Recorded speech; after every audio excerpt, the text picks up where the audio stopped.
मेरे साथ एक सीन हो गया था अभी। मैं अपनी बाइक में मैंने मोबाइल लगाया था जो नेविगेशन के लिए। मैं इधर बीच पे आ गया बाइक को पार्क करके, और बाइक में ही मोबाइल को छोड़ दिया था।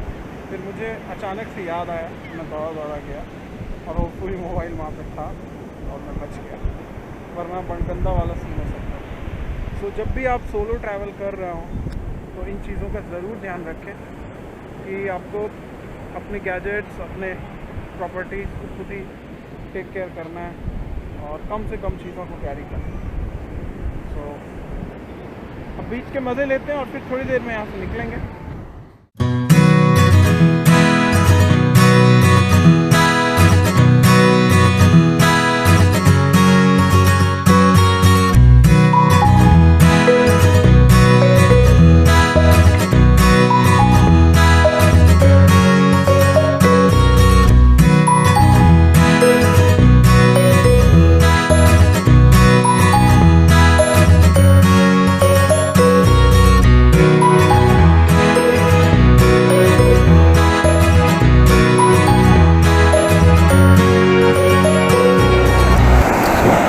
तो गाइस, मैंने अभी एक लाइफ गार्ड से बात की और उनका बताना है कि due to high tides Saint Mary's के लिए जो क्रूज़ चलती है वो अब नहीं चलेगी, at least not for next 1 month.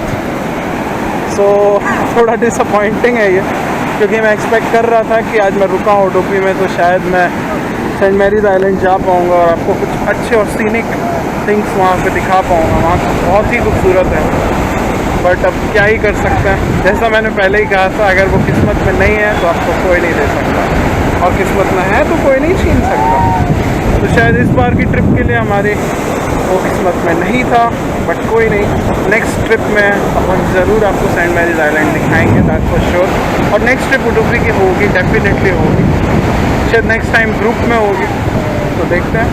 But इस बार के लिए इतना ही। अब मैं 5 मिनट में यहाँ से निकल रहा हूँ और मुझे बड़ी भूख लग रही है, तो देखता हूँ आसपास कहीं ब्रेकफास्ट करके और फिर अपने नेक्स्ट डेस्टिनेशन पे चलता हूँ। Thank you guys, stay tuned.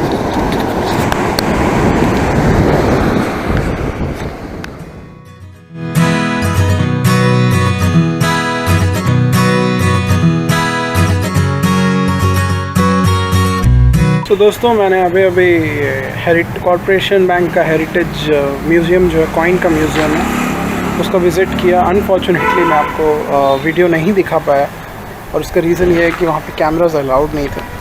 But एक वहाँ के सिक्योरिटी पर्सन थे और वो गाइड भी थे वहाँ के, उन्होंने काफ़ी अच्छे से मुझे एक्सप्लेन किया कि what is this museum all about.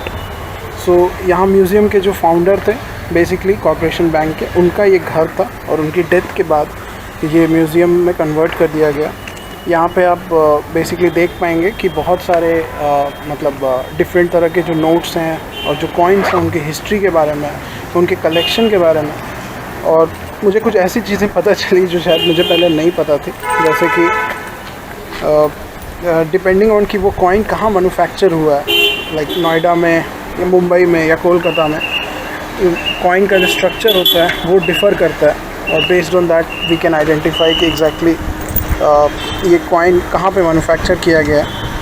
तो यही सब कुछ इंटरेस्टिंग चीज़ें पता चली और देखने को मिला कि यहाँ पे बड़े बड़े लोग आ चुके हैं, गांधी जी आ चुके हैं इस घर में जब फाउंडर वहाँ के ज़िंदा थे, और और भी बहुत चीज़ें हो चुकी हैं यहाँ पे। सो काफ़ी इंटरेस्टिंग था ये जगह विज़िट करना, और मज़ा आया हिस्ट्री में जाके, आर्टिफैक्ट्स को देख के, ऑल अराउंड द वर्ल्ड जो करेंसीज़ की हिस्ट्री है उसके बारे में पता करके अच्छा लगा, कुछ नया सीखने को मिला।